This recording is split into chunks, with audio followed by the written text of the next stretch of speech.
니콜라 요키치에게 무료 농구 강의를 제공받으며 개막 이후 가장 시무룩해했던 빅터 웬반야마가 강의 효과를 체험하기 위해 브루클린을 만났습니다. 동부 12위에 대한 신락같은 희망을 잡고 있는 브루클린으로선 서부 최하위 샌안토니오를 반드시 꺾어야 했는데요. 그런데 시즌 후반 고춧가루 부대를 원하는 샌안토니오에게도 동부 하위권 브루클린이라면 1승을 노릴만 했습니다. 시작하자마자 브리지스의 점퍼 시도를 진압한 웬반야마는 서 있는 것만으로도 클렉스턴에게 극심한 부담감을 제공하는데요. 수비에서 본인의 진가를 발휘한 그는 놀라운 스피드를 통해 사이즈와 어울리지 않는 속공 참여 능력을 새삼 과시합니다. 다만 좋은 출발과 별개로 그의 점퍼 감각은 좋지 않았고 브리지스가 아닌 캠 토마스의 연속 득점을 앞세운 원정팀은 웬반야마의 활약과 달리 코트 주도권을 가져옵니다. 마음만 급한 웬반야마의 3점이 연이어 림을 빗나간 동안 토마스는 어느새 1쿼터에만 11점을 몰아치는데요.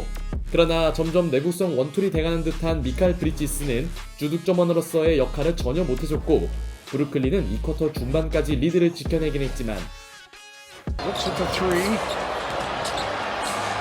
Up and in. Oh my goodness. 클렉스턴을 벙찌게 하는 초고각 레이업을 올려놓은 웬반야마는 이번엔 한창 불타던 토마스의 야투 시도를 막아냅니다. 여전히 웬반야마는 3점에선 재미를 보지 못하였으나 브루클린은 전반에만 무려 9개의 실책을 범하며 11점까지 벌어놨던 리드폭을 까먹기 시작했죠. 특히 2쿼터 후반부터 가장 눈에 띈 선수는 켈든 존슨이었습니다.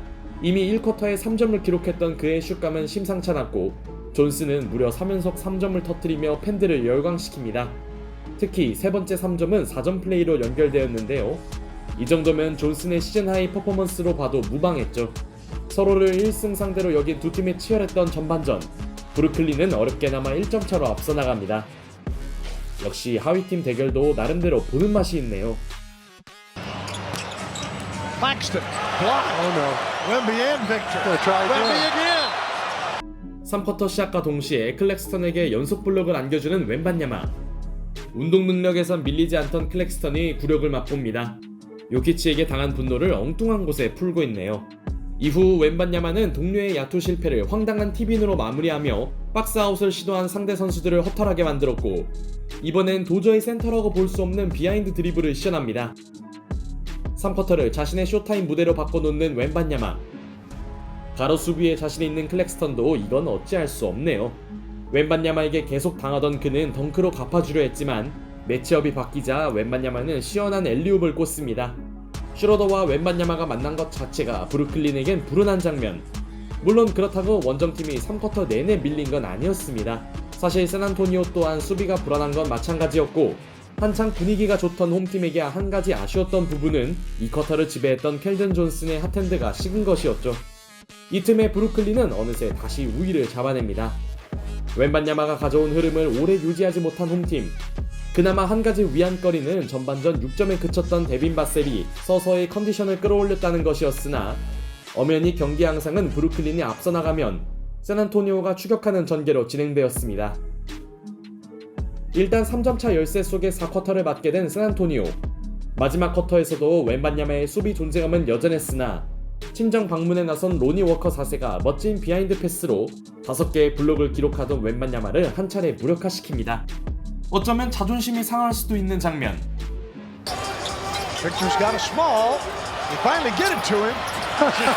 With a dad basket. That's a dad basket. 복수에 나선 그는 요키치에게 배운 대로 점프 없이 득점을 올립니다.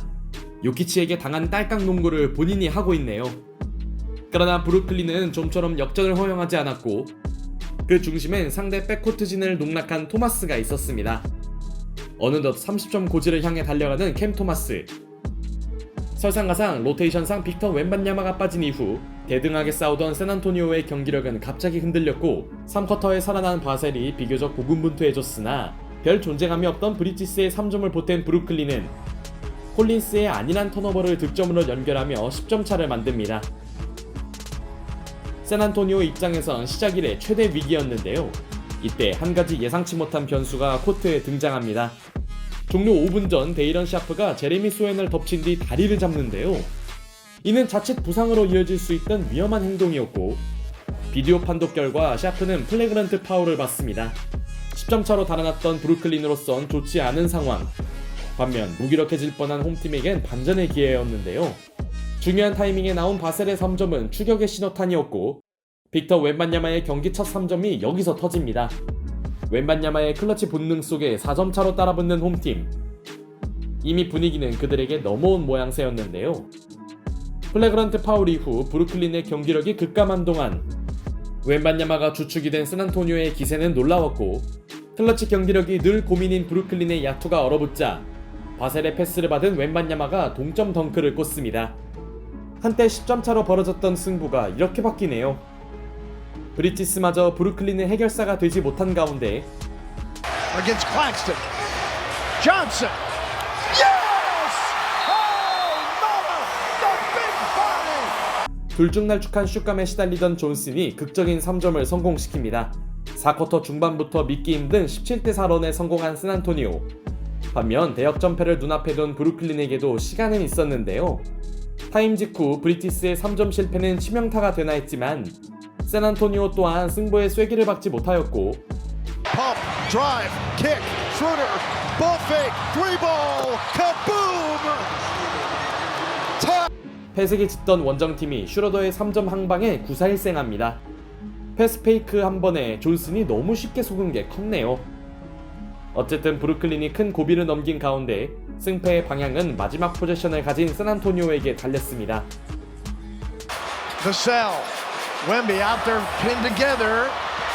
Victor with it, fires, and we'll go to overtime. They'll give the Nets a lot. 그리고 여러 의미로 명승부였던 경기는 추가 시간으로 이어집니다. 세팅이 너무 오래 걸린 탓에 15초를 허무하게 날려버린 샌안토니오. 갑자기 그들이 서부 최하위인 이유를 보여주고만 해요. 극적으로 연장을 간 브루클린이 브리티스의 3점으로 앞선 반면 48분 이내에 끝내지 못한 샌안토니오는 선수들의 턴오버가 나오며 그리 좋지 못한 연장전 경기력에 허덕입니다. 다만 웬반야마는 본인의 턴오버를 포스트업 득점으로 만회하더니 핀니 스미스의 덩크마저 가볍게 블록해냈죠. 이러다 보니 더 달아나지 못한 원정팀 브루클린. 4쿼터에서도 10점 차를 못 지킨 그들로선 불안한 양상이었고 팀을 구해냈던 슈러더는 이번만큼은 점퍼를 놓칩니다. 종료 50초를 남기고 드디어 샌안토니오에게 찾아온 역전 찬스. 가장 득점이 절실한 순간 믿을 선수는 역시 웬반야마였습니다. 바셀과의 투맨 게임으로 엘리웁 덩크를 터뜨리는 웬반야마. 물론 이날 흐름을 감안하면 무슨 일이든 일어날 수 있었고 1점 차로 지고 있는 브루클린에겐 충분한 시간이 주어졌는데요. Allen hung in there. Schroeder. Pinned by Wemby. 빅터 웬반야마가 여기서 슈퍼클러치 블록을 장렬시킵니다. 심판의 초기 판정은 골텐딩이었으나 이는 확실한 클린 블록이었고 포포비치 감독의 챌린지 신청은 당연하게도 판정 번복으로 이어졌죠. 솔직히 이 장면은 챌린지를 할 필요도 없었던 것 같네요. 웬반야마의 위닝 블록은 브루클린 선수들의 길을 눌려버렸고 이후 홈팀 선수들이 상대가 헌납한 자유투를 놓치지 않으면서 이 경기의 최종 승자는 샌안토니오로 결정됩니다. 연장까지 가는 대혈투 끝에 짜릿한 승리를 거둔 샌안토니오.